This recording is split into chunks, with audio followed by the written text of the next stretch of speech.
창세기 45장 1절에서 8절에 있는 말씀 가지고요. 벌레의 눈으로 살지 말고 새의 눈으로 살자, 이런 제목으로 우리가 하나님의 은혜 함께 나누고자 합니다. 여러분들은 어떤 눈을 가지고 사십니까? 벌레의 눈을 가지고 사십니까? 아니면 새의 눈을 가지고 사십니까? 제가 한번 볼게요. 예, 이제 그것은 설교 마칠 때쯤 이제 판단되어질 겁니다. 지난주 우리가 수양회를 그 YMCA 그 에드맨 캠프에 가려고 했으나가 아니라 갔었으나 비가 너무 많이 왔기 때문도 아닙니다. 비가 온 데다가 전기가 끊겼기 때문에 저희가 거기 머무를 수가 없었습니다. 정말 여러분들 기억나십니까? 지난주에 그곳에 가셨던 것, 캠프장에 저도 도착했더니 가면서 장대비가 쏟아지고 하늘이 막 뚫린 것 같았고, 또 어떤 분들은 말씀하시기를 하늘에서 불이 내려오는 걸 봤다, 이렇게 말씀하신 분도 정말 있었습니다. 바다에 그 불이 떨어졌대요. 그리고 저도 도착해서 그 주차장에서 캠프장까지 몇 발자가 안 됐는데 물이 그냥 무릎은 아니군요. 무릎이 아니라 여기 어디죠? 발등까지 막 덮이고 그랬었습니다. 참 그걸 보면서 또 그 캠프장에 그 캐빈에 가봤더니 우리 에덴교회 성도님들이 다 비 맞은 새처럼 너무나 불쌍한 모습으로 그 캐빈 안에 있었고요. 참 이런 걸 보면서 단순히 비만 왔으면은 우리 준비한 거 많이 있었거든요. 그 큰 강당을 빌려서 거기서 재미난 게임과 기도와 말씀과 이런 거 충분히 다 할 수 있었는데 전기가 안 들어오니까 어떻게 할 수가 없겠더라고요. 그래서 다시 돌아오게 되었고 또 다음을 기약하게 됐습니다. 이제 곧 다시 그 리스케줄을 잡아서 다시 이제 가기를 원합니다.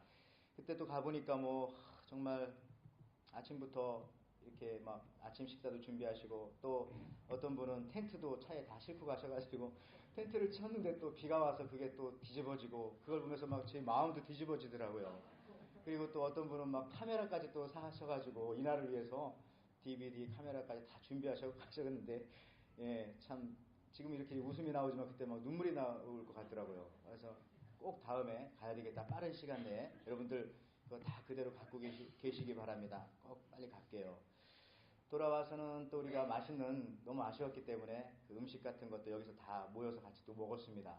고구마도 구워 먹고 감자도 구워 먹고 마시멜로도 구워 먹고 다 했어요. 근데 그때 생각이 났습니다. 우리가 지금 다른 데 놀러 간 것도 아니고 여러 날 기도하면서 준비한 건데 하나님께서 왜 이런 것을 막으셨는가? 기도가 부족했단 말인가? 일단 그 생각을 했어요. 내가 기도를 안 했나? 아니면은 우리가 의도했던 것이 하나님의 뜻과 좀 맞지 않는 것이 뭐가 있었는가? 이런 생각을 먼저 해보게 되죠. 근데 여러 가지 생각해 봤지만은 정확한 답은 없었습니다. 기도했거든요. 나름대로. 근데 이제 이게 무슨 고생인가? 이런 생각도 좀 들고. 근데 거기서 그런 단어가 떠올랐습니다. 하나님의 섭리라고 하는 그 단어. 한 번 더 깊이 생각해 볼 수 있는 사건이었던 것 같아요. 저와 우리 교인들한테는. 하나님의 섭리가 무엇인가? 하나님의 뜻이 어디 있는가? 이거 생각해 봐야 되지 않겠어요? 이런 기회가 아니면 생각해 볼 수 없겠더라고요. 그러면서 제가 옛날에 들었던 말씀이 한 가지가 생각이 났습니다. 내용은 이런 거죠. 이유 없는 고난에는 하나님의 섭리가 있다. 애매한 고난 속에는 분명 뭐가 있다, 거기에. 이런 생각이 딱 들었어요. 그러면서 베드로전서 2장 19절 말씀이 생각이 났습니다. 애매히 고난을 받아도 하나님을 생각함으로 슬픔을 참으면은 이는 아름다우니. 여러분, 애매하게 고난받는 게 있다고요. 애매하게 뭐가 안 되는 게 있습니다. 애매한 속상한 게 있어요. 아무리 예수 믿는 사람도 잘 준비하고 해도 애매합니다. 이걸 뭐라고 탁 얘기할 수도 없고 누구 잘못이라고도 할 수 없고, 그렇다고 하나님이 잘못하신 건 분명 아니고 애매하잖아요. 거기에는 뭔가 아름다움이 숨겨져 있습니다. 뭔가 있다는 거죠. 애매한 실망과 낙담 속에는 무언가 있다. 여러분 이렇게 생각하면 됩니다. 항상 우리 인생 속에서도. 어렸을 때 봤던 만화 중에 빨간머리 앤이라고 하는 소설에 거기 보면 엘리자라고 하는 그 앤의 친구가 이런 말 합니다. 이런저런 얘기하다가 세상은 생각대로 되지 않아. 이런 얘기 했더니 앤이 이런 얘기 합니다. 생각대로 되지 않아? 그거 참 멋지다. 그럼 생각지도 않은 일들이 벌어지는 거잖아. 여러분 맞죠? 생각지도 않은 일들이 벌어질 때 얼마나 그게 멋있는 겁니까? 늘 지루한 삶 속에서. 저도 오늘 갑자기 이상한 설교면 여러분들 재밌을 거예요. 이렇게 계획되었던 거 안 하고 뭐 여기서 이제 마치겠습니다. 뭐 내려간다든지 그러면 평생 기억날 겁니다. 여러분, 실망과 낙담이 아니라 거기에 뭔가 있다고요. 그 생각을 늘 하면 되겠어요. 우리 믿는 사람들이 왜 고난받는가? 믿는 사람들에게 왜 예기치 않는 일이 생기는가? 그걸로 끝나는 게 아니고요. 거기에 뭔가 아름다운 것이 숨겨져 있다. 여러분, 그거 아세요? 제일 좋은 보물은 제일 찾기 어려운 곳에 숨기잖아요. 일반적으로. 제일 높은 곳에 숨긴다든지 보물찾기 할 때. 정말 이번에도 그 수련회 때 가봤더니 우리 조윤영 집사님을 비롯해서 몇 명, 우리 강도사님 또 하나, 강도사님하고 몇 분이 남영도 집사님들 먼저 가셨지만 먼저 가셔서 보물을 숨겼대요. 비 오기 바로 전에 70개나. 근데 그게 다 비가 지금 젖어 있을 겁니다. 근데 그 보물은 그 보물이 아니라 이제 뭐 종이에 써놓은 그런 거겠죠. 우리 다음에 가서 다시 그거 찾기로 해요. 거기 있으면. 근데 이 성도들의 그 애매한 고난도요. 뭔가 그 아름다운 섭리가 그곳에 있다. 우리가 흔히 하나님의 섭리, 이 프로비던스라고 하는 이 하나님의 섭리라고 하는 말을 참 많이 씁니다. 근데 이 섭리를 알기 위해서는요. 역사와 섭리, 이 두 단어를 비교해 보면은 조금 이해하기가 쉽습니다. 섭리. 예를 들어서 오늘 우리가 본문 말씀 요셉에 관한 이야기를 우리가 읽었는데요. 역사는 보이는 것이지만은 섭리는 보이지가 않는 것입니다. 요셉을 예로 들어볼까요? 요셉 같은 경우에 요셉은 채색 옷을 입었습니다. 또 어떤 때는 요셉은 형들에 의해서 구덩이에 던지어졌습니다. 또 감옥에도 갔습니다. 이건 우리가 다 알고 있는 역사적인 어떤 보이는 것들이잖아요. 이런 것들은 그냥 역사라고 보면 됩니다. 그 사람 일 개인의 역사. 그러나 그 속에 보이지 않는 그 큰 물줄기가 있어요. 그 속에 보이지 않는 그것이 바로 섭리라고 하는 거죠. TV 인형극에서도 보면은 그런 거죠. 인형은 보이잖아요. 그러나 인형 뒤에서 줄 인형 가지고 움직이는 그 사람은 안 보이죠. 이제 그게 이제 섭리라고 하는 것이라고 또 이해하면 좋겠습니다. 또 한국에 가면은 그 KTX가 있지 않습니까? 서울에서 예를 들어서 부산까지 가는 그 고속 열차라고 한다면은 그 안에서 일어나는 여러 가지 일이 있어요. 그걸 타고 가면은. 그 안에서 신문도 읽고, 어떤 사람들은 그 안에서 땅콩도 까먹고, 김밥도 사먹고, 이런 것들은 다 역사입니다. 이루어지는, 눈으로 보이는 것들. 그러나, 보이지 않는 것은 뭐냐면은, 그것은 분명히 서울을 출발해서 부산에 도착할 것이라는 겁니다. 다시 말하자면은, 그 열차 안에서 누가 무엇을 하든, 즉, 역사와 상관없이 섭리에 의하여서 서울을 출발한 그 열차는 부산역에 도착한다는 겁니다. 이게 바로 제가 얘기한 것이 아니라요. 판넨베르그라고 하는 유명한 신학자가 사실은 얘기한 겁니다. 제가 이해하기 쉽게 한국적으로 번역했을 뿐입니다. 역사와 상관없이 섭리에 의해서 하나님의 일은 되어지는 것이다. 비가 오건 뭐하건 취소가 되건 뭐가 되건 언젠가 그 일들은 가장 아름다운 걸로 이제 결실을 맺게 되어지는 겁니다. 그걸 우리가 지금 기대할 수 있도록 그 시간을 하나님께서 며칠 더 주신 겁니다. 얼마나 기대가 돼요. 여러분들, 우리가 인생을 살면서요, 지치고 힘든 것은 하나님의 섭리를 보고 읽는 눈이 없기 때문에, 역사만 보기 때문에, 나타나는 현상만 보기 때문에 우리 인생이 힘들고 지치는 것입니다. 잠언 16장 9절 말씀에 그래서 이런 말씀하십니다. 사람이 그 길을 계획하나 그 발걸음을 인도하는 자는 여호와시니라. 여러분, 우리가 그 인도와 반대로 가면 힘들고 갈팡질팡합니다. 하나님께서 발길을 인도하시는 대로 가야지 반대로 가려고 하면은 하나님의 그 힘과 부딪히는 게 되잖아요. 그러니까 계획하는 게 중요한 것이 아니라 하나님의 발걸음 인도하시는 그게 더 중요하다. 그래서 그 발걸음 인도하는 것이 하나님의 섭리죠. 역사만 알고 섭리를 모르면은요, 항상 갈팡질팡하게 되는 거죠. 뭐가 좀 잘 될 때는, 야, 내가 하나님의 축복받은 자녀인가 보다. 근데 뭐가 안 될 때면은, 야, 내가 하나님의 저주를 받고 있구나. 그것은 아니거든요. 그렇죠? 그건 역사일 뿐이에요. 언제는 올라갔다가 내려갔다가 오르막도 있고 내리막도 있을 뿐이지 목적지까지 다 가게 되는 것일 뿐입니다. 그게 바로 섭리라는 겁니다. 그러니까 하나님의 섭리를 딱 알게 되면 그때부터 인생이 갈팡질팡하지 않는 겁니다. 어떤 환경 속에서도 꿋꿋하게 늘 기쁘게 그렇기 때문에 항상 기뻐하라, 쉬지 말고 기도하라, 범사에 감사를 할 수 있는 이유가 바로 하나님의 섭리를 확 붙잡은 그 사람들에게 이것이 가능한 겁니다. 어느 술집에요, 각자 테이블에서 술을 먹다가 한 사람이 와서 이런 말을 붙입니다. 각자 테이블에서 술을 먹다가 한 사람이 딱 오더니 이런 말합니다. 어디서 많이 뵌 분 같습니다. 그랬더니 이쪽에 있던 테이블에 있던 사람도 저도 그런데요. 어디서 사십니까? 나는 부산 영도에 삽니다. 그래요? 저도 거기 사는데. 그럼 초등학교는 어디 나오셨습니까?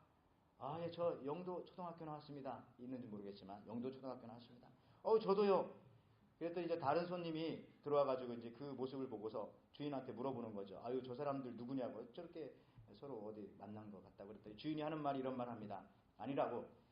우리 집 앞에 사는 사람들인데 지금 쌍둥이들이 지금 술 먹고 취해가지고 저러고 있다고. 네, 서로 비슷하니까. 여러분, 우리 인생의 인생에 있어서도요, 역사만 보고 섭리를 보지 못하면 이렇게 갈팡질팡하고 방황하고 인생이 헷갈리는 거죠. 뭐 이렇게 잘 살고 있는 거지, 못 살고 있는 거지. 자기가 자기를 판단하는 거죠. 그거 아니죠. 우리는 하나님에 의해서 판단받는 사람이죠. 사람에 의해서, 그 사람 속엔 나도 속합니다. 사람에 의해서 판단받으며 사는 사람들이 아닙니다. 하나님께서는 무슨 일을 하실 때요, 어떤 일을 어떤 때는 안 되게 하셔서 그 일을 이루어 가시는 경우가 참 많습니다. 예를 들어서 성경에 보면 사울 왕이 있지 않습니까? 사울이 1대 왕이 되었습니다. 그건 참 대단한 겁니다. 근데 어떻게 해서 1대 왕이 되었는지 아십니까? 하루는 그 사울 아버지 기스가 나귀를 잃어버렸습니다. 그래서 암나귀를 찾아오라고 사울 왕한테 시켰어요. 아직 왕이 되지 않았을 때죠. 근데 이 사울이 그때는 참 겸손하고 착한 아들이었기 때문에 아버지 말을 순종해서 암나귀를 찾으러 갑니다.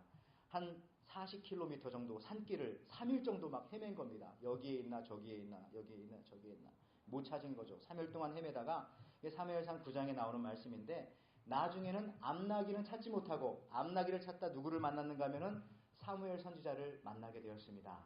그래서 사무엘을 통해서 그가 기름 부음을 받고 이스라엘의 영광스러운 제1대 왕이 되었던 것입니다. 이런 걸 보면서 일이 안 되니까 일이 되잖아요. 그렇죠? 암나귀를 찾았으면 그걸로 끝. 그러나 안 찾게 되니까, 물론 나중에 한참 뒤에 사무엘을 통해 찾지만은 못 찾을 때에 못 찾는 것을 통해서, 일이 안 되는 것을 통해서 하나님께서 그 일을 이루어 가신다는 겁니다. 창세기에 이런 예들이 너무너무 많습니다. 여러분, 이삭을 아십니까? 이삭은 우물을 팠어요. 우물 파기 대가입니다. 창세기 26장에 보면 나오는데요. 근데 우물을 팠다 하면은 이 블레셋 해적들입니다. 원래 블레셋 사람들이 와서 자꾸 그 우물을 뺏어갑니다. 그래서 처음에 그랄 골짜기에다가 우물을 팠어요. 우물이 나옵니다. 근데 블레셋 사람들이 와서 뺏었어요. 그러니까 그걸 그냥 놔두고 싸우지 않고 다른 곳으로 갔어요. 에색이라는 곳으로 갔습니다. 역시 팠더니 우물을 나와요.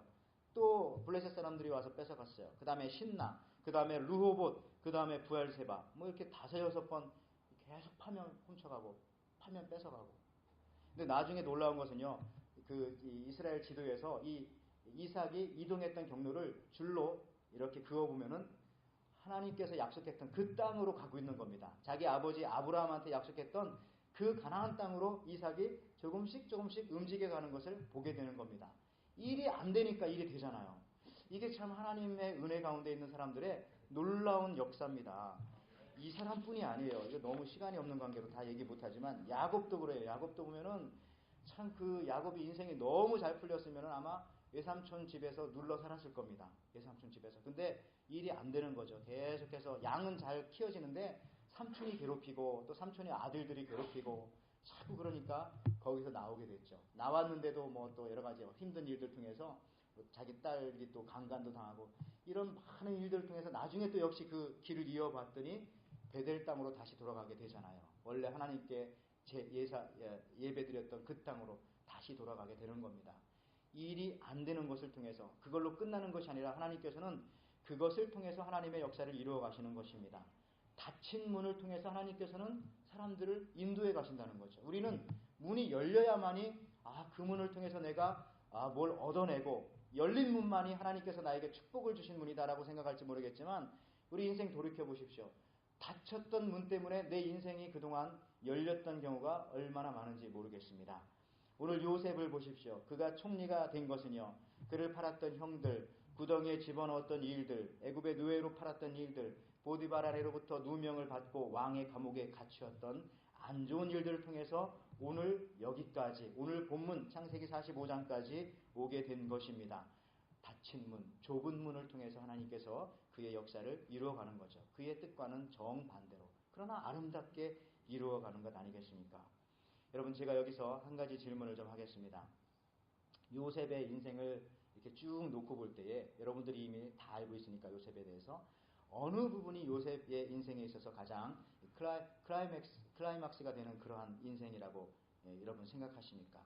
많은 사람들은 요셉이 총리가 되었을 그때 그의 인생이 클라이맥스라고 생각하지만 그렇지 않다는 것이죠. 바로 오늘 창세기 45장 이 부분입니다. 하나님의 섭리를 깨닫는 그 순간이 인생에 있어서 요셉의 인생에 있어서는 가장 큰 그 스포트라이트를 받는 그러한 시점이라는 겁니다. 가장 정점에 올라간 시점이라는 거죠. 애굽의 총리가 된 그 시점이 아니라는 것입니다. 왜 그러냐면요, 총리가 아니라 형들이 왔을 때에 그때서 요셉은 깜짝 놀란 겁니다. 그동안 총리가 되었어도 가지고 있었던 좌절과 분노와 억울함과 이게 뭐지? 인생이 잘 되기는 했는데 그래도 어쨌든 부모님을 떠나 있고 형제들을 떠나 있고 그런 풀리지 않는 그런 이 실타래와 같은 그런 수수께끼가 아직도 남아 있었거든요. 총리가 됐지만은 그게 뭘까 생각했는데 갑자기 오늘 이 창세기 45장에서 형들을 만나게 되고 그리고 나서 풀려나가는 그 인생을 딱 볼 때에 다시 말하면 하나님의 섭리를 깨닫게 되었을 때에 그의 인생에 있어서 이해할 수 없었던 인생의 퍼즐처럼 그 흩어져 있던 인생의 퍼즐 조각들이 딱 맞춰지는 것 같은 그런 느낌을 받으면서 그래서 하나님께서 나를 이곳에 보냈구나 라고 오늘 8절에 말하고 있는 거 아니겠습니까? 그렇죠? 그런즉 나를 이리로 보내신 자들은 당신이 아니요 하나님이시라 라고 말씀하시면서 5절에도 당신들이 나를 이곳에 팔았으므로 근심하지 마소서, 한탄하지 마소서, 하나님이 생명을 구원하시려고 나를 당신 앞서 보냈나이다 라고 하면서요, 내가 잡혀온 것이 아니었구나, 하나님께 보냄을 받아서 이 이집트 땅에 먼저 온 것이구나 라는 것을 요셉이 딱 깨닫게 되었을 때, 이게 섭리를 깨닫는 거거든요. 하나님의 섭리를 딱 깨닫게 되었을 때 그때부터 이제 요셉은 더욱더 온유해지고 많은 가족들을 더 크게 품게 되는 것입니다. 여러분, 우리가 하나님의 섭리를 알게 되니까 자기 인생이 다르게 보이는 것입니다. 자기 인생이 조명되어지게 된다는 거죠. 이미 하나님의 기쁘시고 선하신 뜻 안에서 결정되어 인도된다고 했을 때에 거기서 오는 그 안심과 내 인생에 대한 그 안심, 그리고 내 인생에 관한 어떤 그 자신감, 이런 것들은 대단한 거죠. 하나님의 섭리에 의해서 내가 내 인생이 지금 움직여 가고 있다는 것을 깨닫게 되면은요. 여러분, 요즘 한국 교회는요, 성령보다는 성형에 더 관심이 많다고 합니다. 그래서 어떤 애가 여름방학에 성형 수술하려고 돈을 꺼가지고 성형 수술했는데 계약 때 돈을 안 갚아요. 왜 안 갚느냐 했더니 왜 못 받아내냐 그랬더니 너무 완벽하게 성형 수술을 해가지고 찾을 수가 없대요. 어디 있는지. 우리 인생도 그렇죠. 여러분, 우리의 인생도요, 다르게 보이는 것은요, 외적인 성형이 아니라 하나님의 섭리를 우리가 깨닫게 되어질 때에, 하나님의 섭리를 우리가 알게 되어질 때 그때부터 내 인생이 다르게 해석되어진다는 겁니다. 다르게 해석. 알래스카 같은데 여러분 크루즈 여행 같은 거 좀 가보셨습니까? 하와이에서 알래스카를 가는지는 전 잘 모르겠는데 본토에 있는 분들은 연세가 많이 드시면 그 플로리다에서 가는 그런 여행도 가시고, 알래스카에서 가는 그 시애틀에서부터 알래스카로 가는 그 크루즈 여행 많이 가시는데 거기에 그런 얘기들 많이 하시더라고요. 일단 북극해층 가면은요, 거기 놀라운 그 기현상들을 본다고 합니다. 그것은 뭐냐면은 바다 위에 얼음들이 이렇게 떠가는데 이쪽 방향으로 바람이 이쪽에서 이쪽으로 불면은요. 근데 몇몇의 얼음들은 반대로, 바람과는 반대로 반대 방향으로 이렇게 흘러가는 그런 얼음들이 있대요. 바람과는 정반대 방향으로. 아니 그게 뭔가 나중에 궁금하게 생각해 봤더니 뱃사람들이 말하기를 그 위에 바람의 방향으로 떠 흘러가는 것은 그냥 얼음 조각일 뿐이고, 그 다음에 바람의 방향과는 때로는 반대 방향으로, 어떤 때는 또 90도 방향으로 흘러가는 것들은 빙산의 조각이라고 합니다. 빙산의 조각. 그러니까 빙산은요, 밑에 물속에 감춰있는 부분이 99.9%잖아요. 그러니까 이 빙산은요, 바깥에 조금 나와 있는 그 얼음이 바람의 영향을 받지 않습니다. 물의 영향을 받아서 물의 흐름에 의해서 흘러가는 것이죠. 여러분, 우리가 찬송가 중에도 542장에 세상 풍조는 나날이 갈리어도 나는 내 믿음 지키리니, 지난번에도 말씀드렸지만 저는 이 찬양이 참 너무 좋아요. 세상 풍조는 풍조, 바람풍이잖아요. 세상의 유행의 물결은 왔다 갔다 합니다. 근데 그건 늘 바뀌는 겁니다. 그러나 빙하처럼 그 유 속에 의해서, 물 흐름에 의해서 흘러가듯이 우리는 하나님의 섭리에 의해서 우리가 흘러가는 사람들이라는 것입니다. 에베소서 2장 2절에 이렇게 말씀하시죠. 그때에 너희는 그 가운데서 행하여 이 세상 풍조를 따르고 공중의 권세 잡은 자를 따랐으니 곧 지금 불순종의 아들들 가운데서 역사하는 영이라. 여러분, 우리가 예수님 믿기 전에는요, 하나님의 자녀가 되기 전에는 세상의 풍조, 세상의 바람, 유행, 그것에 의해서 우리가 일루 가고 저리 가고, 그것에 맞춰가지 못하면 뒤떨어져서 우리가 막 아쉬워하고 한탄하고. 그러나 여러분, 우리가 이제는 세상 바람, 유행 따라 사는 그런 사람들이 아니고, 예수 믿고 난 이후로부터는 우리가 하나님의 섭리를 가지고 살아가는 사람들이다. 그러니까 세상이 뭐 전쟁, 기근, 홍수 이런 거 다 필요 없습니다. 우리는 그냥 하나님에 의해서 원래 목적하신 그곳으로 가는 사람들일 뿐이라는 거죠. 전혀 그런 거에 우리가 신경 쓸 필요 없습니다. 여러분, 신약 성경에도 보면 사도 바울이 이런 걸 참 많이 체험했어요. 하나님의 섭리에 대해서. 그래서 그가 마지막에 가서 이런 고백을 하잖아요. 로마서 8장 28절에 이런 고백합니다. 우리가 알거니와 하나님을 사랑하시는 자, 하나님을 사랑하는 자, 곧 그 뜻대로 부르심을 입은 자들에게는 모든 것이 합력하여 선을 이루느니라. 그럼 이 말씀 설명하지 않아도, 그죠? 모든 것이 지금은 안 되는 것 같지만은, 안 됐지만은, 그런 걸 가지고 마지막에 가서는 그게 가장 아름다운 모습으로 나타난다. 이게 사도 바울의 큰 고백이지 않습니까? 근데 이 사도 바울이 이거를 늘 경험을 참 많이 했죠. 그러니까 감옥에 들어가서도 기뻐하라, 감사하라, 빌립보서를 쓰게 되었고, 사도 바울이요, 감옥에 들어갔기 때문에 사실은요, 로마의 복음을 전할 수가 있었습니다. 사도 바울이 갔던 그 감옥은 일반 감옥이 아니라 황제의 감옥이지 않습니까? 사도 바울이 로마 시민권자였기 때문에. 그러니까 거기 들어가니까 24명이 3교대로 계속 지키니까 하루에 뭐 몇 명씩 만나게 됐어요. 그러니까 이게 그냥 복음을 전했으면 감히 어떻게 황제의 그 군인들한테 복음을 전할 수가 있겠습니까? 근데 그 감옥에 있으니까 시간마다 때마다 사람들이 번갈아 오니까 그 사람들한테 복음을 전할 수 있어요. 그러니까 나중에 사도 바울의 서신들 보면은요, 나중에 자기한테 봉사했던 사람들의 명단이 나오는데, 그곳에 보면은 가난한 사람들도 많이 있었지만 상당히 그 귀부인들도 많이 있었고 로마의 상류층 사람들도 거기에 많이 있었어요. 이게 어떻게 가능했는가? 100년도 더 걸려야 로마 세계에 복음을 전할 수 있었는데, 그게 100년이 아니라 감옥 안에서 이렇게 복음을 쉽게 전할 수 있었던 것은 하나님의 섭리입니다. 그를 사도 바울을 죄수로 만들어서 감옥에 집어넣고 거기서 그냥 앉아서 안전하게 복음을 전할 수 있게 만들었다. 그래서 사도 바울은 이런 고백을 합니다. 빌립보서 1장 13절 말씀에 이러므로 나의 매임이 그리스도 안에서 온 시위대 안과 기타 모든 사람들에게 나타났으니, 이게 그 말이죠. 내가 시위대 안과, 시위대가 지키는 그 감옥 안에서 내가 복음을 전할 수 있었던 것은 나의 매임 때문이었다. 이거 하나님의 놀라운 섭리입니다. 여러분, 이 일이 다 안 되어도 우리가 감사할 수 있는 건요, 안 되는 가운데 우리가 뭘 하고 있다는 거죠. 오히려 그 시간에 하나님에게 붙잡혀 있는 시간입니다. 뭔가 지금 되어지고 있는 것이지요. 자, 그러면은 우리가 어떻게 이 섭리를 깨달을 수 있나요? 이게 참 중요하죠. 섭리를 깨달아야 될 거 아니겠어요? 한자를 보시면, 제가 요즘에 한문 공부를 하는 것도 아닌데 한자가 참 좋더라고요. 자, 이 섭리라고 하는 자를 이렇게 씁니다. 근데 앞에 섭자를 보시면은요, 섭자만 보면은 이 앞에가 이게 손수자입니다. 그리고 몰아잡을 섭인데, 뭐 섭렵하다 할 때 그 섭이죠. 뒤에 보니까 귀 이자가 3개가 있어요. 저게 귀 이자가. 그러니까 귀가 3개가 있는 겁니다. 여러분, 우리 인간은 귀가 몇 개 있습니까? 2개. 그죠? 그러니까 하나님의 섭리를 깨달으려면은 인간이 가지고 있는 첫 번째 귀, 두 번째 귀 말고 세 번째 귀가 있어야 된다는 겁니다. 이게 뭐 한문이 성경은 아니지만은 굉장히 그런 의미가 참 많이 들어있어요. 뜻글자이기 때문에. 마가복음 4장 23절에도 그래서 예수님께서는 이렇게 표현했어요. 들을 귀 있는 자는 들으라. 여기만 나옵니까? 여기저기 많이 나오죠. 예수님께서는 늘 말씀을 전하신 다음에 귀 있는 자는 들어라, 내지는 들을 귀 있는 자는 들을지어다. 이 귀 말고요. 이 귀 말고 들을 귀가 있대요. 제3의 귀가. 그것을 가지고 있어야만 우리가 하나님의 섭리를 깨달을 수 있는 겁니다.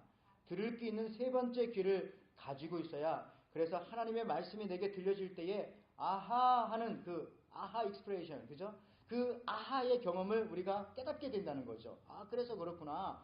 그거는 누구가 듣는가 하면은 들을 말씀이 있어야만 우리가 들을 귀가 있어야만 들은 말씀이 있게 되어지고, 들은 말씀이 있어야만 우리가 하나님의 섭리를 깨닫고 우리가 살아갈 수 있다라는 것입니다. 뭐 섭리는 아무나 깨닫는 것이 아니라는 것이죠. 내게 들려진 말씀이 있어야만이 그때 우리가 하나님의 섭리를 깨닫게 되어진다라는 겁니다.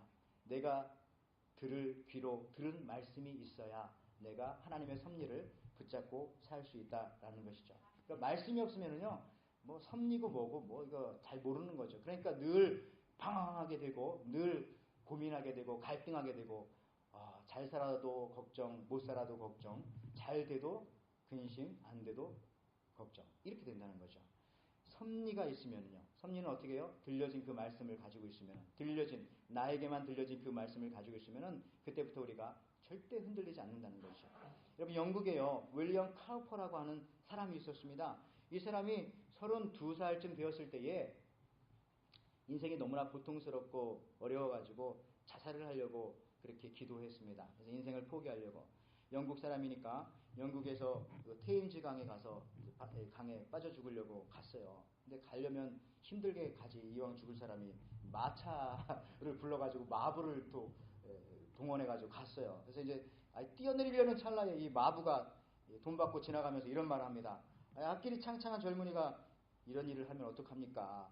죽을 용기 있으면 그 힘 가지고 좀 사십시오. 이렇게 하고 휙 가버렸어요. 그러니까 죽으려고 하는데 깨끗하지 않잖아요. 기분 나쁘잖아요. 그래서 안 죽었어요. 뭐야 이거. 그래서 이제 다시 돌아와가지고 이제 음독 자살을 기도했습니다. 집에 와서 또 생각해보니까 역시 힘들어요, 인생이. 그래서 독약을 먹고 이제 탁 누웠어요. 거의 죽을 때쯤 됐는데 갑자기 그냥 그 집을 방문했던 사람이 이 사람을 또 데려다가 또 병원에 싣고 가가지고 또 살려내는 겁니다. 야, 이거 뭐야 이거. 그러니까 이제 또 세 번째 자살 시도를 했어요. 이것저것도 안 되니까 면도칼을 가지고 이 동맥을 끊었어요. 딱 끊었는데 이게 끊어진 게 아니라 면도칼이 끊어졌어요. 이게 부러진 겁니다. 메이드 인 차이나인가 이게 왜 이게 불량품이. 그래가지고 이것도 죽지 못하고 안 되겠다. 네 번째는 진짜 마지막에 목을 매달았어요. 근데 그때도 또 옆집에 있는 사람이 또 찾아와가지고 이 사람을 병원에다가. 그러니까 이 사람이 병원에 가서 한탄했습니다. 야, 나는 죽을 수도 없는 운명이구나. 4번, 5번 쉬는데 안 되잖아요. 그래서 안 되겠다. 교회나 가야 되겠다. 교회나. 그래서 이제 교회를 가게 됐어요. 누구를 만났는가 하면 여러분, 나 같은 죄인 살리신 그 찬송을 작곡했던 그 잔 뉴턴 목사님을 만났고, 거기서 이제 말씀을 듣게 되었고, 거기서 이제 변화받게 되었습니다. 그리고 나서 이분이 잔 뉴턴 목사님의 영향을 받아서 또 작사를 많이 했어요. 그래서 67곡이나 되는 그 찬송가 작사를 많이 했습니다. 그래서 한국 찬송가에는 3곡 정도가 들어있는데, 그 중에 한 찬송이 뭐냐면 우리 190장에 있는 샘물과 같은 보혈은, 샘물과 같은 보혈은 하는 그 찬양입니다. 이따가 한번 불러봐요, 마지막에. 그래서 이 찬양을 그냥 작곡한 것이 아니라 이 윌리엄 카우퍼도요, 들려진 말씀이 있었어요. 그걸 가지고 섭리를 딱 깨닫게 된 겁니다. 그게 바로 로마서 3장 25절의 말씀이었습니다. 이런 말씀이죠. 이 예수를 하나님이 그의 피로 인하여 믿음으로 말미암는 화목제물로 세우셨으니 이는 하나님께서 길이 참으시는 중에 전에 지은 죄를 간구하심으로 자기의 의로우심을 나타내려 하심이라 라고 하면서 예수 피로 말미암아 자기가 구원받았다고 하는 그 확신을 얻게 되었고, 이 190장 샘물과 같은 보혈의 찬송을 작사하게 되었다라는 것입니다. 저도 그런 말씀이, 저는 로마서 5장 8절 말씀이죠. 저한테는 우리가 아직 죄인 되었을 때 그리스도께서 우리를 위해 죽으심으로 하나님께서 우리에게 대한 자기의 사랑을 확증하셨느니라 라고 하는 이 들려진 말씀이 있을 때에 우리가 섭리 속에 살아가면서 이거 괜찮아요. 별로 영향받지 않습니다. 영향받지 않으려고 합니다. 저도. 그렇게 우리가 살아가고 있다는 것입니다. 그래서요, 전도서 7장 13절에 하나님의 섭리에 관한 이런 말씀이 있습니다. 하나님이 굽게 하신 것을 누가 능히 곧게 하겠느냐. 섭리를 깨닫게 되면요, 이 말씀이 막 받아들여져요. 이 말씀 가만히 묵상해 보세요. 하나님께서는요, 우리가 생각할 때 인생을 좀 펴주셨으면 좋겠다 생각합니다. 곧게. 근데 하나님이 굽게도 하시거든요, 우리 인생을. 구부러뜨려요. 근데 근데 우리는 그걸 가지고 야 하나님 내 인생을 곧게 해주십시오. 근데 때로는 우리가 굽을 때도 필요하기 때문에 하나님께서 그렇게 굽게 해주시는 겁니다. 근데 그게 나중에 더 좋다고요. 나중에 가면 하나님께서 이렇게 굽어놓으신 그게 나중에 더 아름다운 하나님의 예술품이 되어지는 것입니다. 여러분 우리가요 믿음 강한 크리스천이 된다라고 하는 것은 다른 것이 아닙니다. 하나님의 섭리를 깨닫고 발견하면 됩니다. 그것이 없으면 우리가 교회에서 봉사하고 심지어 저 같은 사역자라 할지라도 방황하게 될 것입니다. 하나님의 섭리를 깨닫는 그 순간 많은 사람들에게 놀라운 변화가 일어나게 됩니다. 오늘 읽었던 본문에 보니까 요셉이 변화하게 되지 않습니까? 그 섭리를 깨닫게 되니까 잡혀온 것이 아니라 내가 먼저 보냄을 받았구나. 사명을 확인합니다. 그 다음에 두 번째는요. 요셉의 형들 중에서 형들이 변화받기 시작합니다. 형들이. 옛날에는 요셉을 구덩이에 집어넣고 애굽에 팔았던 그 형들이 지금 하나님의 섭리를 깨닫게 되니까 그 중에서 대표적으로 유다라고 하는 사람은 이렇게 말합니다. 나를 이곳에 볼모로 잡아놓고 내 생명을 담보하여서 내 형제들이 가서 베냐민을 데려올 수 있게 해주십시오라고 하면서 자기 생명을 자기 동생 대신에 이 볼모로 내어줍니다. 형들이 막 변화되기 시작합니다. 또 한 가지 또 누가 변화되는가 하면은 하나님의 섭리를 깨닫게 되니까 요셉의 아버지였던 이 사기꾼 야곱이 변화되기 시작합니다. 그래서 창세기 43장 14절 말씀에 이런 말씀이 있습니다. 전능하신 하나님께서 그 사람 앞에서 너희에게 은혜를 베푸사 그 사람으로 너희 다른 형제와 베냐민을 돌려보내게 하시기를 원하노라. 내가 자식을 잃게 되면 이르리로다. 이렇게 야곱이 고백합니다. 사실은 옛날에는요, 이 야곱이요, 자기 자식을 특별히 그 라헬로부터 나왔던 요셉과 이 베냐민 아주 너무너무 예지중지했어요. 사실 그것으로부터 모든 형제들의 그 불신과 애굽으로 요셉이 팔려가고 이런 것도 사실 거기서부터 시작했죠. 그러니까 이 야곱이라는 사람은 이런 사람이에요. 모래를 막 움켜잡으면 여러분 우리 저기 와이키키 가서 모래를 막 움켜잡아 보세요. 그러면 모래가 우리 손에 있습니까? 잡으면 잡을수록 모래가 손가락 사이로 없어져 버리죠. 뭐 그런 걸 경험했어요. 그럼에도 불구하고 끝까지 이 베냐민을 잡고 있으려고 했는데 나중에 하나님의 섭리를 깨닫게 되니까 지금 창세기 43장 14절에 있는 말씀처럼 내 자식이 내 자식이 아니구나. 내 자식이 하나님의 것이었구나 라고 하면서 내가 자식을 잃게 되면 또 잃을 것입니다 라고 했을 때 나중에 2배로 얻게 되는 놀라운 역사를 야곱이 깨닫게 되는 겁니다. 변화된 거죠. 하나님의 섭리를 깨닫게 되니까 변화된 것입니다. 낙심하거나 실망하거나 흔들리지 않는다는 것이죠. 미국에서 가장 큰 주인 텍사스주에 가면은 이러한 속담이 거기 있다고 합니다. 우유를 쏟았어도 젖소를 잃어버리지 않으면 괜찮다. 맞는 얘기죠. 이거는 누구에게 가능한 겁니까? 바로 하나님의 섭리를 깨달았으면은 역사야, 내 개인의 역사야, 올라가건 내려가건 흥하게 되건 망하건 그 섭리에 의해서 계속 흘러갈 거니까 걱정할 것 없다라고 고백할 수 있는 것입니다. 여러분들 우리가 섭리 속에서 최종 목적지로 간다는 것을 우리가 잊지 않아야 됩니다. 벌레의 눈으로 바로 우리 코앞에 있는 그 사건만 보고 실망하고 넘어지는 것이 아니라 새의 눈으로 새처럼 높이 올라서 산 너머도 바라보고 바다 건너도 바라보고 그렇게 살아간다면 우리에게 그 아하 하는 그러한 그 어떤 그 놀라운 그 익스페리언스가 우리한테 다가오게 된다는 거죠. 아 그래서 그랬구나. 벌레 눈으로 그냥 그 앞에만 여러분 벌레 이렇게 기어가잖아요. 그러면 어디만 쳐다봐요? 여기만 쳐다보고서 앞에다가 벌레 가지고 장난쳐봤죠. 이런 거 갖다 놓으면 이렇게 돌아가고 막혀가지고 새는 날라서 다 보잖아요. 예. 뭐 산 넘어 바다 건너뭐 섭리를 깨달은 사람이 바로 새의 눈을 가진 사람이라는 것입니다. 여러분들 그런 사람은요 다음과 같은 은혜의 삶을 살 수가 있습니다. 이사야 40장 31절 말씀에 저는 이 말씀이 정말 또 새롭게 다가오더라고요. 이런 말씀이 있어요.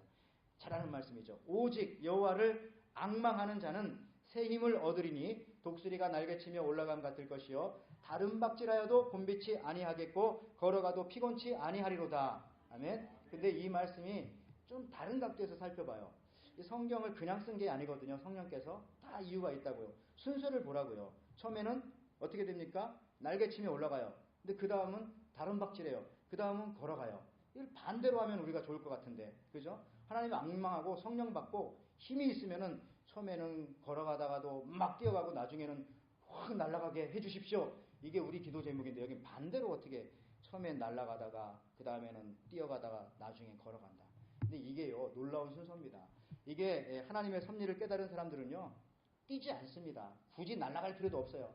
그냥 걸어갑니다. 왜냐하면 하나님께서 이 발걸음을 인도해서 목적지까지 가게 만드실 것이기 때문에. 그래서요, 섭리를 깨달은 사람은 인생이 깊어지고 영성이 깊어지면은 그 다음부터 뛰지 않습니다. 뭐 내가 하는 것도 아닌데 내 인생 뭐 내가 뛴다고 잘 됐나? 알잖아요, 우리도 다. 그죠? 하나님께서 다 인도하여 주셨기 때문에 여기까지 온 거지. 앞으로도 마찬가지야. 그렇다면은 내가 왜 힘들게 내 힘으로 뭐하러 뛰지? 그냥 주님 바라보면서 한 걸음 한 걸음 주 예수와 함께 그냥 한 걸음 한 걸음 걸어가면 되는 것입니다. 여러분, 그렇기 때문에요, 주일날도요 일할 필요 없어요. 그렇잖아요. 주일날은 좀 쉬시기를 바랍니다. 그때도 뛰고 그때도 날아가면 너무 힘들잖아요. 그냥 그때는 천천히 걸어서 교회로 오시기 바랍니다. 우리 인생 60, 70, 80, 90 살면서 주일날 열심히 일했다고 해서 그 인생이 더 빛나고 그런 부모를 자녀들이 나중에 더 존경할까요?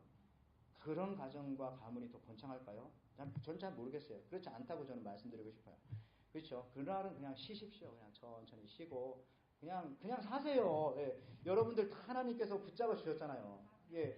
그냥 감사하면서 매일매일 살면 이렇게 되는 겁니다. 여러분들 잠언 11장 24절 말씀, 흩어 구제하여도 더욱 부하게 되는 일이 있나니 과도히 아껴도 가난하게 될 뿐이니라. 여러분, 뭐 그냥 막 나눠줘도 부자 되는 사람이 있고요, 막 아꼈는데 너무 아끼다 보니까 그냥 이게 되는 겁니다. 여러분들 시간을 아무리 아껴도 그 시간이 꼭 남을까요? 전 그런 생각해요. 저도 어떤 때 너무 미련한 놈이어서 막 이런 거 막 설교 준비할 때도 뭐 많이 준비해야지. 그런데 여러분들 그 하루를 늘리면은요, 하루를 아껴 쓰면은 인생이 짧아지는 거 아시잖아요, 그죠? 네. 너무 잠 안 자고 뭐 하다 보면 인생이 짧아져요. 그러니까 하루를 푹 쉬면서 사세요. 그러면 전체적인 인생은 더 길어질 겁니다. 그러니까 여러분 생각하면서 내가 뭐 이렇게 한다고 그게 아니고, 여러분 우리가 여호와를 앙망하는 자는 결국 가서는 걸어가는 겁니다. 그래도 피곤하지가 않아요. 주님께서 이끌어 가실 것이기 때문에 걸어감의 능력을 우리가 체험하게 되는 겁니다. 그래서 그런 사람은 절대로 지치지 않고 피곤하지도 않고, 어떤 사람이 지하철에서 물건을 팝니다. 가방을 딱 들고 오더니, 지금은 안 하는데 옛날엔 그랬대요. 한국에서 한 2, 3년 전만 하더라도. 지금은 다 못하게 했어요. 근데 가방을 딱 들고 오더니 이렇게 말합니다. 승객 여러분, 제가 팔려는 것이 무엇인지 아십니까? 가방만 보여주면서. 사람들이 조용합니다. 무관심. 저건 또 누구야? 예, 제가 팔려고 하는 것은 플라스틱에 털이 난 것입니다. 플라스틱에 털이 났어? 궁금하잖아요. 이거 뭐냐? 승객들이 좀 관심. 칫솔입니다. 가방에서 딱 꺼내면서. 이게 또 질문합니다. 이게 국산일까요? 외국산일까요? 사람들이 조금씩 관심 갖기 시작하죠. Made in China. 싸구려란 뜻입니다. 뭐 이러면서 또 이제 나타나기 시작했어요. 그러니까 조금 있으니까 사람들이 웃기 시작합니다. 그러면 또 이렇게 질문합니다. 제가 여기서 이것을 팔 수 있을까요? 못 팔까요? 또 궁금하잖아요. 그러면 또 이렇게 질문합니다. 제가 여기서 하나도 못 판다면은 어떻게 할까요? 그때 또 사람들이 또 궁금해지기 시작합니다. 그러자 이 사람이 마지막으로 이렇게 말합니다. 예, 저는 절대로 포기하지 않습니다. 왜냐하면은 다음 칸이 있기 때문에. 그러면서 또 다음 칸으로 갔다는 거죠. 여러분, 하나님의 섭리를 아는 사람은요, 이 칸에서도 실패해봤자 다음 칸이 있잖아요. 계속 가는 거죠. 하나님이 이끌어 가실 것이기 때문에. 여러분, 성경에 예수님을 나타내는 말 중에 가장 그 성경 마지막에 가면 핵심적으로 예수님을 이렇게 설명합니다. 나는 뭐라고요? 알파와 오메가다. 이게 무슨 뜻입니까? 알파는 그 그리스 문자의 A, 그죠? 오메가는 우리 영어로 말하면 그 Z죠, 그죠? 예, 처음과 끝이다 이런 뜻입니다. 그런데요, 여기에 처음과 끝이다라고 하는 의미만 있는 것은 아닙니다. 계시록 22장 13절에 이렇게 말씀하시네요. 나는 알파와 오메가요, 처음과 마지막이요, 시작과 마침이라. 이것은 단순히 이런 의미가 아니라 이 속에 더 깊은 의미는 이겁니다. 내가 시작했으니 내가 끝을 보겠다. 이 하나님의 그 의도가 여기에 딱 들어간 거죠. 예수님은 그런 겁니다. 예수님은요, 한번 시작했으면 끝을 보시는 분이 예수님이시라는 것이죠. 여러분, 그게 하나님의 섭리입니다. 걱정할 거 없습니다. 시작하셨으면 끝낸다는 말씀입니다. 그러니 여러분, 너무 염려하지 마십시오. 두려워하지 마십시오. 실망하거나 포기하지 마십시오. 요셉처럼 우리가 하나님의 섭리를 깨달았을 때 요셉과 그의 가문에 큰 구원의 변화가 있었던 것처럼 여러분의 삶에도 이런 변화가 있기를 축원합니다. 그러기 위해서는 우리가 들을기를 통해서 들은 하나님의 말씀이 항상 여러분의 마음속에 있어야 합니다. 오늘도 내일도 앞으로도 하나님의 섭리의 물줄기에 여러분의 모든 인생의 삶을 맡기고 천천히 걸어갑시다. 우리 눈앞에 있는 것만 보고 살아가는 그런 벌레들이 아닙니다. 여러분 함께 같이 기도하겠습니다. 하나님 감사합니다. 우리는 하나님의 섭리 가운데 어제도 살았고 오늘도 살고 앞으로도 살 것이며 알페와 오메가 되신 주님 안에 있다는 것을 감사합니다.